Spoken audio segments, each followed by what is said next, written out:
Hello and welcome to the Sales Exchange podcast, B2B marketing talk for CEOs. When it comes to marketing, we can safely say that people haven't changed, but the technology certainly has.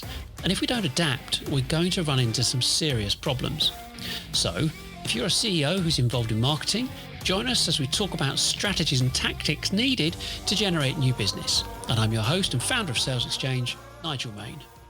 Thanks for joining me, and I'd like to welcome any newcomers, anyone that's not been on the show before, and I hope that you enjoy the way that we take a look at marketing and, I suppose, sales, but also the generation of new business.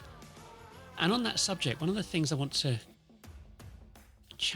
talk about today is the issue about sales and marketing and this continuous, never-ending issue that there's this disparity between sales and marketing departments.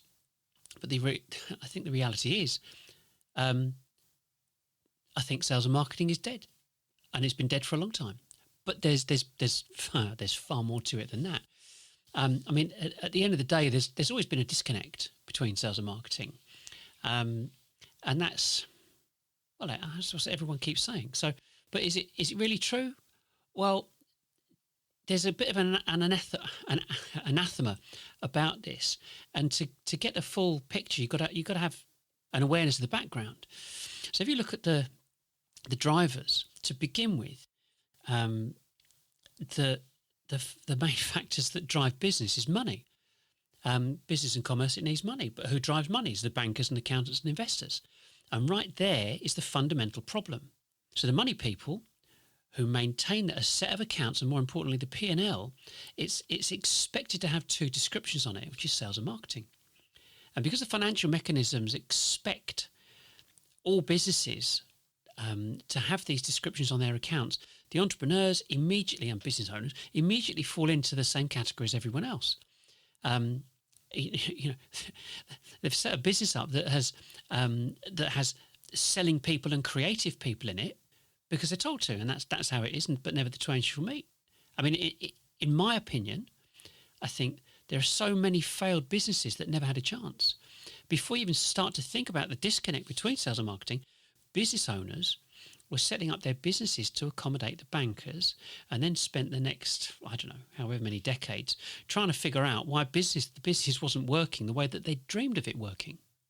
If you look at go back to the 50s, between the 50s and the 1980s, salespeople did a job that warranted that glamorous lifestyle, the nice suits, expense accounts, company cars, basic salaries, commission, override bonuses, all that kind of stuff. Before we kind of decry the Jack the Lads, don't forget that they actually did a full-on job. That they had to do all their telesales, they had to do all their prospecting, they had to sniff out the business, they had to make the appointment, do the meeting, arrange the dem, go in for the close. So from a company point of view, a good salesman or woman was worth their weight in gold. And so when it came to marketing, it's really advertising, there were three mediums. There was the radio, the television, and the newspapers. And magazines, obviously the magazine readership increased massively. But we were all, you could say, willing participants in watching the adverts on TV and listening to the radio. And the programs themselves were interrupted with adverts, and we simply accepted it. Broadcast media, they delivered to us what they thought we wanted to watch or listen to, and the manufacturers produced adverts based upon their respective budgets. It made sense. And so the broadcasting was done to millions. But all that changed in the 90s with the emergence of the internet.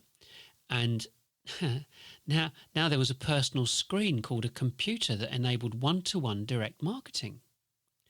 It's a bit kind of like saying not so fast, Tonto, because at the end of the day, the advertisers thought originally that they could apply a broadcast messaging process kind of adoption in the same way they did for TV and radio, believing that it was going to be okay for the internet, and that the internet was going to be everybody's golden goose and they were going to make a fortune, like this time next year, Rodney. But we all know the dot-com bubble burst, and it failed spectacularly, with thousands of businesses losing fortunes that they ploughed into e-commerce sites. But as the internet players matured, so did the one-to-one messaging. And as we kind of move forward from the 2000s, with that time when it all went pop, they started kind of introducing landing pages and persona analysis and marketing automation platforms. They became quite popular. And e-commerce, coupled with analytics, identified the human interaction and behavioural attributes that supported developing strategies that provided a better experience for the browser. So it wasn't really any business owner's fault, but back in the day, it was okay to cold call, even if it was 100 to 1 shot of finding someone that was actually interested. But it was okay to do mail shots and get a 2% or less response rate. And it was okay to send out unsolicited emails and get, like a 0.5 response. And the reason it was okay was because everybody was getting to grips with the technologies. But now it's not okay. I mean, you just got to consider that something like 60% or more of the exploration conducted by your prospects before you even start talking to them ends up meaning that you've got to have a pretty strong argument to create, or rather, it is a pretty strong argument to create as much content as possible because you want to engage in that dialogue before you even start speaking to them. I mean, if they're doing 60%, I mean, we all know how we buy. I mean, it's a real dilemma for businesses. I mean, they go and get a website, they said.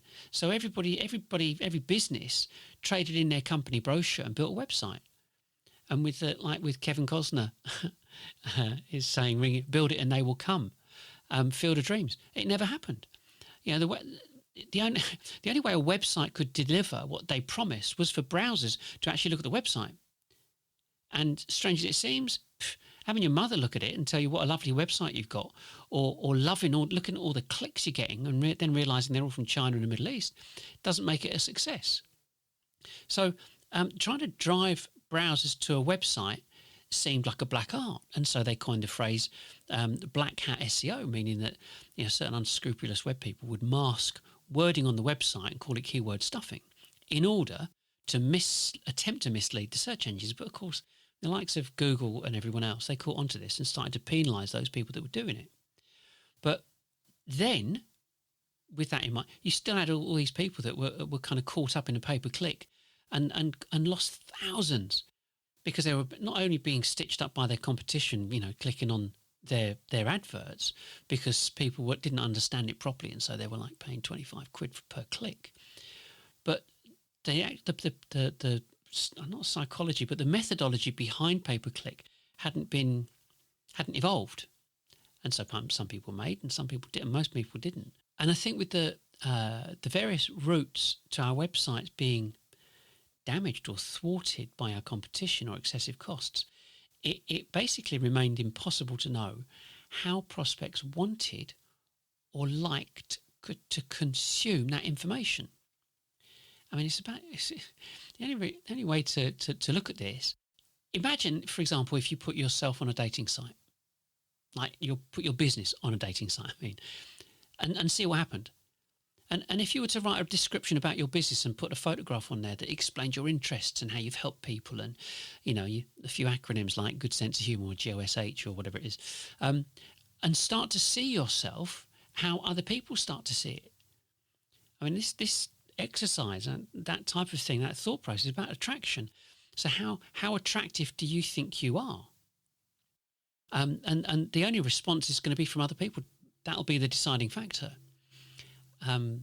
But how often does a business really react to the response of other people? There's another way of looking at this dilemma. Do you think you could force someone to look at your profile on a dating app? Or blag it and mislead them? You wouldn't. It's just not going to happen. So forcing, I suppose, if forcing doesn't work, then a softer approach has got to be used or needed or is required that needs those kind of levels of transparency and to demonstrate to people this kind of genuine desire to help them. And the only way of doing that is making content free, just making it freely available. At the end of the day, everyone's got a smartphone, and no one can second guess what type of information someone likes to consume or how they like to consume it. So the three choices are to read, watch, or listen. I mean, we do all three when it suits us, but what happens when it comes to our customers? You know, we haven't actually really got a choice about what content we produce if we want to get on their radar. And if you've only got a blog, for example, then by definition you're ignoring 66% of your potential market. I mean, it's pretty simple maths. But then you've got to, you know, if you correlate blogs to videos to podcasts, and you look at the popularity of video and podcasts, which is increasing at a phenomenal rate, it's not a difficult decision. And then, of course, you got you know, when you look at sales, as business owners, we have to provide an inordinate amount of content to satisfy demand. And the content needs to be a blog or video podcast so they can read or watch or listen when it suits them. And no amount of cajoling or persuasion can make a prospect consume that information any quicker. And what hasn't happened is a change in the revenue generation departments, as in sales and marketing. I mean, even the order, sales and marketing, sales always comes first. But in spite of all the developing online technologies, a lot of business owners, unsurprisingly, maintain their expectation as salespeople to keep out cold calling, make their own appointments, and if they've got BDRs or business development reps doing the donkey work, it doesn't matter. And even though the prospects are reading, watching and listening and researching it for themselves, you've still got salespeople, and that therein lies this disconnect. And then in addition to the salespeople or BDRs, or rather, should I say, in addition, the salespeople and BDRs are still looking on LinkedIn to find targets. I mean, they wait like hawks. If someone downloads a document and they immediately contact them and say, you know, I mean, this absolutely winds everybody up. The people that downloaded the document, it makes them feel like they're being stalked. You know, all they wanted was a document. And the trouble is, on top of that, is that there's the marketing departments. I mean, they've got a significant proportion of blame because they seem to I don't know, forget how people buy as individuals. They have no idea about empathy or emotion or drive or desire. I mean, it sounds a bit lovey-dovey, but you know, it's how people act and react, especially in B2B. We're not talking about business to consumer. So when you're purchasing any type of product, businesses do not apply the same rules that they apply to themselves as marketing departments when they're promoting or selling stuff, and it's for a good reason. The technology. I mean, for example, if you're like me, if you've got an inkling you want to buy something, you need something, whatever. But if my pain or desire is sufficient and it's reached a peak, I'll do a search. And I know the remarketing pixels on Facebook or Google will pick up that I've been looking, and I'll end up getting multiple adverts on different sites that I go to for the next few weeks. But eventually, once I've been looking around at the different sites, getting downloads, checking out YouTube, and then deciding on a product, I'll start looking at the price. Or look at the other sites I've previously visited. And then if I need to, then I'll call someone, as in one of the businesses I looked at earlier. So depending on the complexity of the product, I'll evaluate the companies based upon the availability and accessibility of information. And I would attempt to do everything myself, like learning online. And if it was an item that needed some kind of direct support, I'd need to be confident that the supplier could offer what I needed, and that the manufacturer had enough information online so that I wouldn't be left high and dry if there was a problem, so I could find out the answers for myself, or as a last resort, go to their site and start using chat or messenger or whatever before phoning them. So in this, what I've just mentioned, I haven't wanted or needed to contact anyone. So as a CEO or MD, you would expect your staff to be able to carry out that process themselves before they expect you to go and pay for something. So looking at that kind of example at your business, where's the salesperson and where's the marketing effort? And where's the customer support team? And importantly, how is anybody able to choose one single medium over another, i.e. the articles from a Google search or audio podcast or video?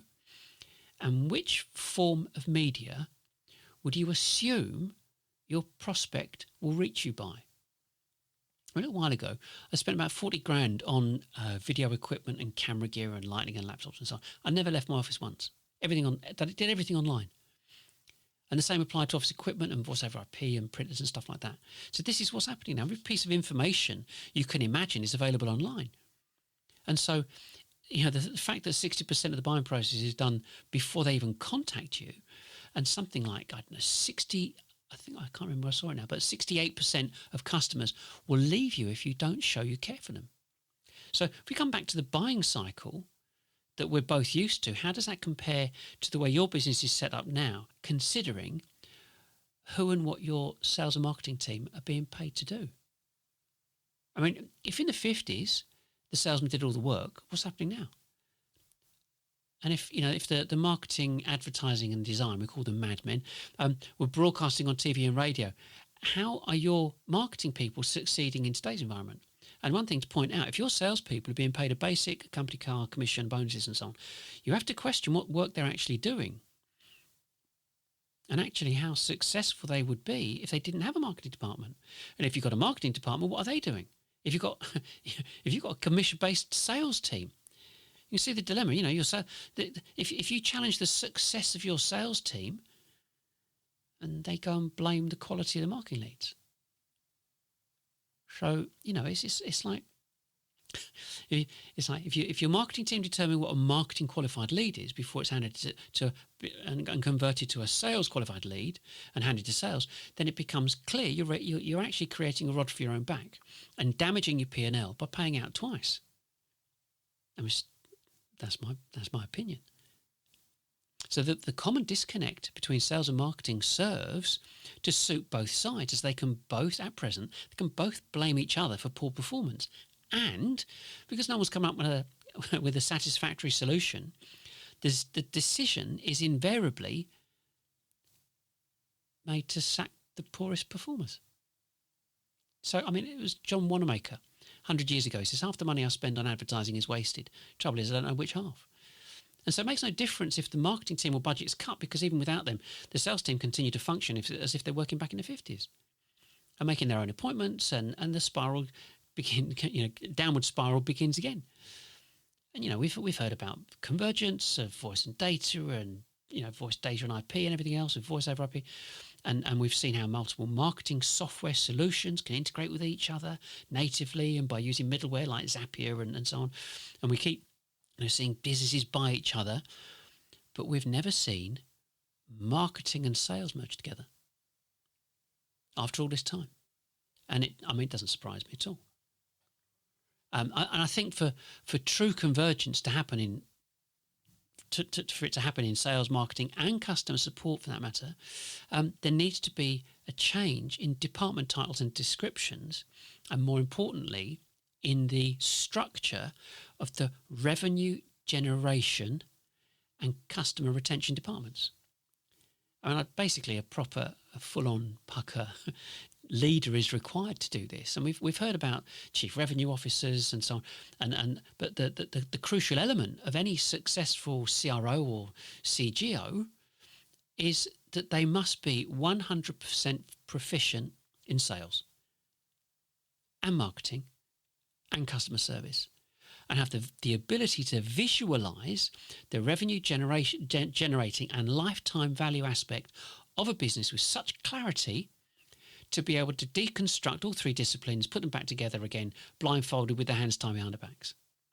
I mean, unfortunately, it rarely happens, because a lot of CROs never even run a business themselves. And therefore, they've never attained the T-shirts and the experience that's required to have such a complete grasp on running a business. And in most cases, a CRO is only like a sticking plaster on a broken leg.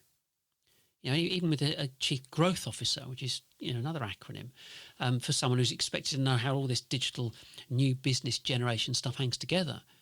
But the one thing that's missing from the various job descriptions is technology. I mean, it's the technology that's expected to drive all this activity. So the CRO, CGO, whatever, isn't able to have the technology or IT department report to them. That's it. It just doesn't happen, because all the other forces then can scupper the chance of a successful intermediary that's responsible for the income, and that's him or her. I mean, I truly believe there are people out there that can genuinely help a business basically achieve the success that they want. But the caveat is that the new hire must fully understand the new rules of business operations, attraction and retention. They've got to. My solution, I mean, it wouldn't be any point in going on about this if I didn't have a solution. So if I had it my way, I wouldn't allow any business to rely on telesales. And I've made thousands of calls. Or for that matter, even start a business with that mindset. I mean, these days, an investor would never throw money at a telesales operation. I mean, a banker might do it if you're prepared to put up your house as security. Or, I mean, I think even looking at a bank manager, he doesn't care. What's he care about that for? Doesn't care what you do. Not interested in how you're going to make your business work. There's no point talking about a problem between them unless you've got a solution. So the only solution you can do is to restructure sales, marketing, and IT. It has, in my opinion, it has to be done. I mean, if you've listened this far, there's an organisational chart which is on our website under blogs. It's called the Rise and Rise of the CGO, just about halfway down or whatever. There's a link there. It's an Excel spreadsheet, and it's got all the different titles. All of it's restructured. And basically, IT department is the technology, so that's the business operations. The marketing department becomes content because that's how you attract them. And the sales department becomes revenue and business retention. So, within if you have a chief growth officer or chief revenue officer, making that person responsible for technology, content and revenue makes sense to me, because your technology has to support everything that's happening internally and externally. And that includes, and it's not just the servers, etc., because it's on the servers that the CMS, that the marketing automation, e-commerce, CRM, and all the other MarTech stuff is going to sit. So therefore, those people need to be kept together so that they're not going cap in hand each time to the IT department. And then content. At the top is the editor in chief, because you are producing. You've become fine purveyors and producers of content. So you've got an editor, you've got a content scheduler manager, you've got a copywriter, you've got to do videos, a videographer, you've got to do podcasts, you've got someone that's driving that, you've got photographers, reporters and presenters. Someone that's going to go out and find the news, find what's going to be written about, and then you've got to have the face of the company. I mean, it could be you as a director, but someone's got to present what you're talking about. Someone's got to present. Someone's got to go on the podcast. Someone's got to sit in front of the camera. I mean, the blogs are easy. I mean, you get any member of staff can knock out a blog, but it needs to be edited. It needs to be proofread and checked, and you've got to have the images to go with it. And I kind of come on to that, another time to do with 334, which is what we set up. And then you've got revenue. You've got your field insights, which is like field marketing. It used to be field marketing, but it's field insights because they're looking at how to communicate and connect with people out in the field. You've got the new business channel. You've got new business and content operations. And you've got product manager, product insights. And within that section, you've got installation, training, service and support. It's all about driving and supporting that end user, that customer, and someone's got to be responsible for it. So, if you look at the technology, I think that the management and implementation, all the hardware and software has got to stay there. I know there are marketing platforms that say you can use marketing technology without disturbing the IT department, but I don't think it works.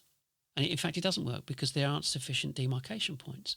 And that said, like I said earlier, I think that web development, CMS, e-commerce, automation has got to reside there, as well as user and customer experience teams, because they're going to ensure the flow. And before some bright spark in IT thinks they're going to get, they're going to start be controlling the business, think again, because the bottom line is the CRO, CGO will have the autonomy to fire them. And it's not about empire building. And then when it comes to content, if you're paying a salary and commission to a sales team and funding a marketing department, then nothing will change. I mean, the fundamental problem is when a business is structured with targeted people on commission. I mean, that's the 1950s model. So when the salesperson does the cold calling, the appointment, proposal, presentation, and gets the order and gets the paperwork signed, then pay that person really well because they're a superstar. But if you've got a 1990s model to provide leads, then it causes a problem, because it's like, how many marketing, pre-sales, support and customer service reps have you got? And how do they contribute to the overall revenue? So our suggestion is really to create an interconnected framework of information blogs, guides and links and stuff to support the content and exposure, which will be written and audible and visual content that positions you and your business where your prospects are looking. And that's why I mentioned about the Social 334, which establishes your consistent marketing message in your desired vertical market and gives you a definitive start and finish to a marketing strategy that's designed to help you own your place on social media or wherever your prospects are hanging out. So the other thing about this, though, is that there are no quick fixes. That's it. They can't. Nobody can circumvent this process. And you got to look at it, like the snake oil salespeople selling software and automation platforms, which only serve to confuse matter. Because automation platforms are only a transport system for your message. No message, and the platform's useless. And so you don't go using a marketing automation platform as an email blasting or an email spamming tool either. I mean, a marketing automation platform is supposed to be used when a prospect has bought into you. Yeah, like they've got permission. They've given you their permission for you to market to them. And it's the same way that like remarketing solutions can only work if you visit a website in the first place.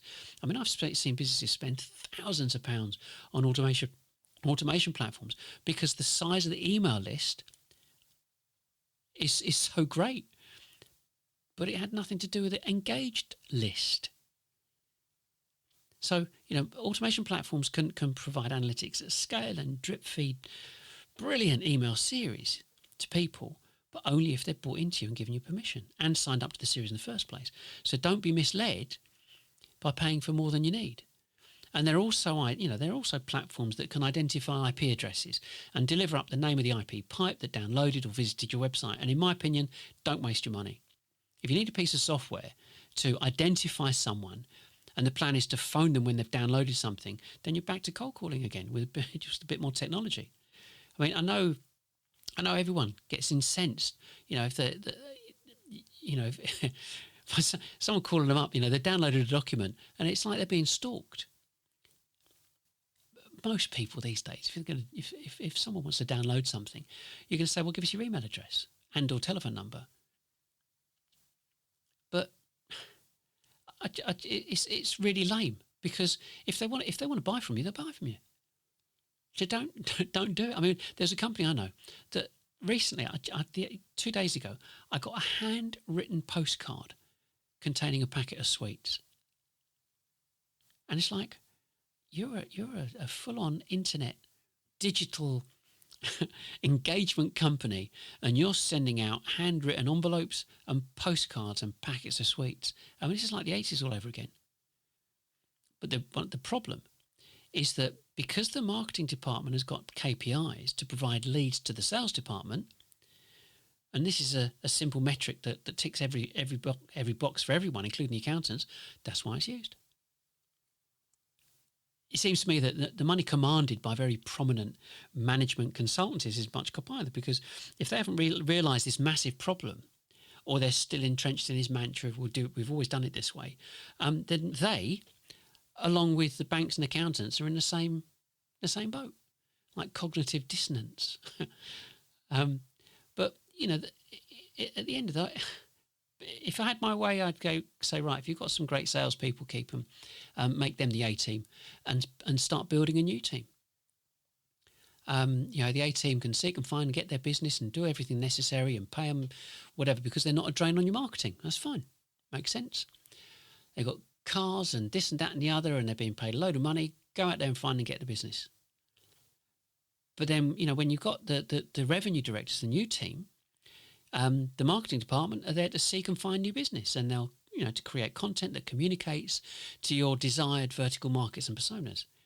And they'll create a process that elevates the company and makes it visible in its, in your desired geographic area and demographic, and they'll draw in and attract new business into the funnel. And that'll be through a combination of activities with content and field insights and management, and then handing the mature inquiry to a new business pre-engagement rep.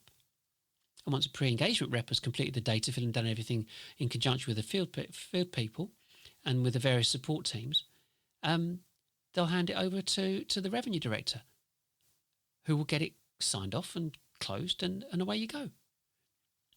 But, I just think that, and obviously once that's done, then I'll be passed over to installation and training, and in turn handed over to the customer success team.